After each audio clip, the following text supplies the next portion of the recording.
Hi, I want to talk a little bit today about how to read through an insurance policy for our automobile. So, there's four primary parts of an auto policy. Those would be the liability, medical payments, uninsured motorist, and coverage for damage to your vehicle sections of the policy. In the liability section, this section is covering damage that you cause that would be covered that you're liable for, and or the cost of any lawsuits that you're involved in. Now, those are not criminal lawsuits, they're just civil lawsuits. Something that's important to consider when thinking about the amount of liability insurance that you would need would be to consider your net worth. How do we calculate our net worth? We calculate our net worth by looking at the amount of assets we have minus any liabilities. So assets could be the value of equity in our home, stocks, bonds, mutual funds, savings in our checking account, our savings account, minus any liabilities, credit card payments, and your mortgage and other debt you have, maybe other auto loans or other loans you have. So that net equity, the equity that you have, the amount of assets you have minus liabilities, is going to be what you might want to consider as the amount of liability coverage that you would need. Why is this? So if you're involved in an accident and you do a significant amount of damage, and the other party in the accident, so you caused the accident, wants to sue you for damages. Those damages could be things like lost wages, pain and suffering, their medical bills, the loss of their vehicle, property, and those are, and it ends up being a lot of money. Then you want your insurance policy to kick in and pay for the cost of all of the damage that you might have caused.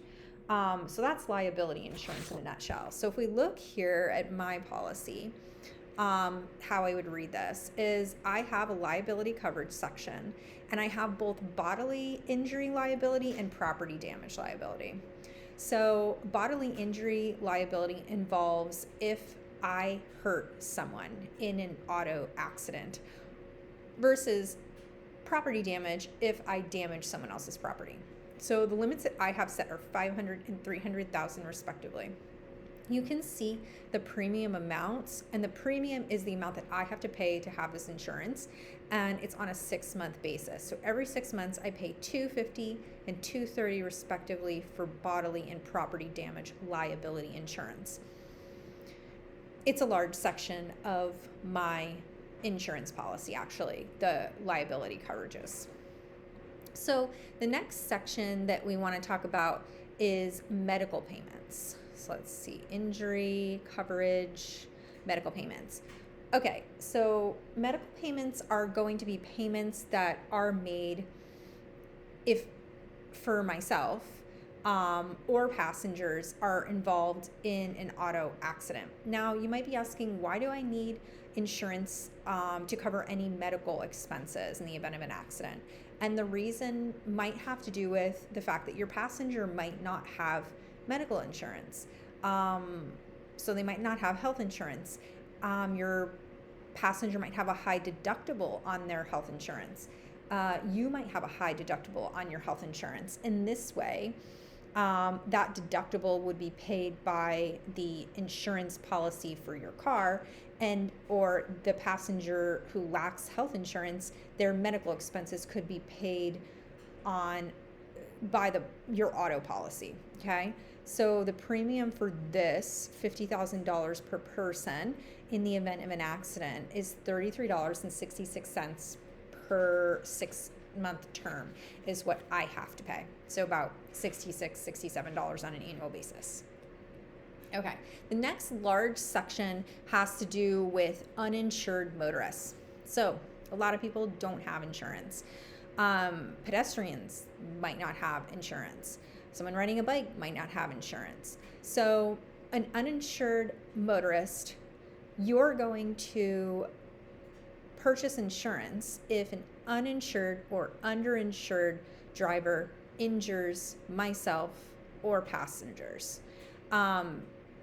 this is helpful because generally what happens when there's an accident, if it's not your fault and you're in not a no fault state, you're in like California where we determine whose fault it is, then your insurance company is actually going to work with the counterparty's insurance company. So the person who might have caused the accident, their car hit your car, they're going to work with their insurance to see if that insurance company will pay your medical bills or the cost of fixing your car.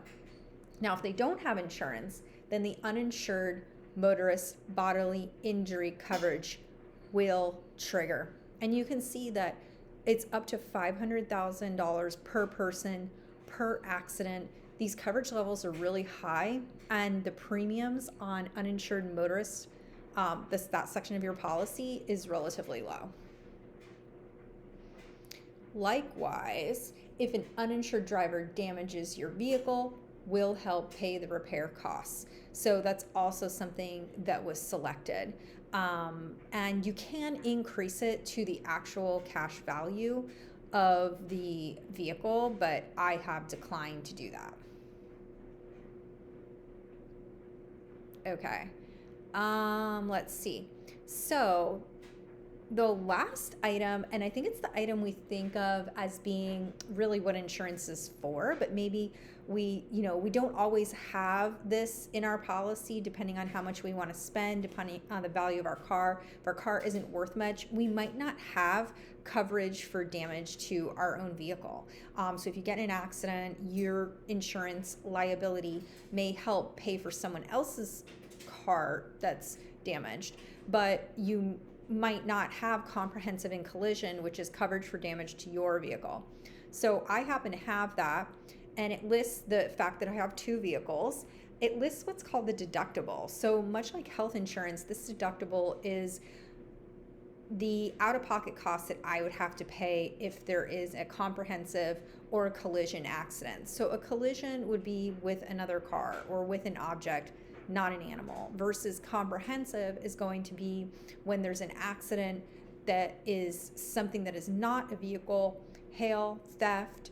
I once had a deer hit a fender of my car, and you can request compensation. You can request compensation to pay for that damage that the deer caused in excess of the deductible. So I had to pay my deductible, and then my insurance kicked in to pay for the remainder of the damages. My premiums are listed. And this is another hefty section of my insurance policy in terms of where the costs that are driving the total payments on my policy that I have to make. So we saw that a lot of it comes from liability, but a lot of it comes from collision and comprehensive coverage, which is coverage to your vehicle. And that's why a lot of people decide that they don't want to pay for comprehensive or collision, right? On an annual basis, I'm spending, let's see, $300, $600, maybe $700 for 6 months, $1,400 for the year. Over the course of 10 years, have I done $14,000 worth of damage to my vehicle? And that's kind of where we get into the questions of, insurance premiums, how to reduce them, and how to sort of interpret them. Your insurance premium is basically created from statistical analysis based on where you live and how many accidents there are there. So what's the probability you're going to be in an accident? What kind of accident? How often do you use your car? Or do you use it for work? That's going to increase your premium. Demographic statistics. So, I would say that the younger you are, the higher your premiums are going to be. As you get older, your premiums are going to be lower. And that's just based on the statistical analysis that you're less likely to get in an accident when you're older, up to probably a certain age where maybe then you're more accident prone. What type of car do you drive? If you drive a sports car versus if you drive like a slower, like sedan or a SUV or a crossover vehicle, that's also going to determine the amount of the premium you pay. The expense to fix that vehicle is also going to factor into your insurance premiums. or the cost of your insurance policy. What is your driver's record? So do you have any points on your license? If you don't, your premiums are going to come down. And also your credit history. Credit history has to do with risk aversion.